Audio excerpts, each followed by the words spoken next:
रखा। जब मेरे नबी ने दुनिया में कदम तो पत्थर तक कलिमा पढ़कर मुसलमान हो गए। प्यारे नाजरीन, हजरत आमिना रजी अल्लाह ताला अन्हा फरमाती हैं कि जब मेरा बच्चा मेरे पेट में था तो मुझे बड़ी अजीब अजीब चीजें नजर आती थीं। अगर मैं घर से बाहर निकलती तो एक बादल का साया मेरे ऊपर आ जाता और मुझे धूप बिल्कुल महसूस न होती। अगर मैं पानी भरने के लिए जमजम के कुएं की तरफ जाती तो रास्ते के पेड़ अपनी टहनियां मेरे सामने झुका देते, जैसे मुझे सलाम कर रहे हों। मैं हैरान होती कि ये सब सिर्फ मेरे साथ ही क्यों हो रहा है। जब मैं जमजम के कुएं के पास पहुंचती तो नीचे का पानी अपने आप ऊपर आ जाता और बिल्कुल मंडेल तक भर उठता।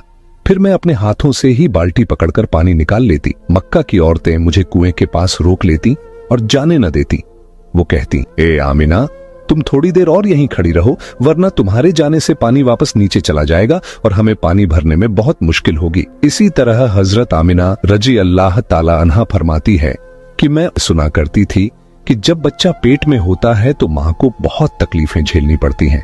कभी हाथ पांव में दर्द, कभी सर दर्द, कभी उल्टी, कभी बुखार और कभी चिड़चिड़ापन। ये सारी बातें सुनकर मैं सोचती कि अजीब है, मुझे तो पूरे 9 महीनों में कोई तकलीफ नहीं हुई। यहाँ तक कि जब तक मेरा बच्चा पेट में रहा मुझे सर दर्द तक न हुआ। हजरत आमिना को अजीब अजीब ख्वाब भी आते थे। वो फरमाती हैं कि जब मैं रात को सोती तो मुझे ख्वाब आता कि मेरे जिस्म के अंदर से एक नूर निकला है और उसने पूरी दुनिया को रोशन कर दिया है। ये सब देखकर मुझे यकीन हो चुका था कि मेरे पेट में जो बच्चा है वो यकीनन कोई आम इंसान नहीं, पैगंबर हजरत मोहम्मद मुस्तफा सल्लल्लाहु ताला अलैहि वसल्लम जब अपनी मां हजरत आमिना रजी अल्लाह ताला अन्हा के पेट में थे तो एक रोज आपकी दादी ने आपके दादा को इशारे से बुलाया और कहा, क्या आपको मालूम है ये बहू आमिना बहुत महंगा इत्र लगाती है।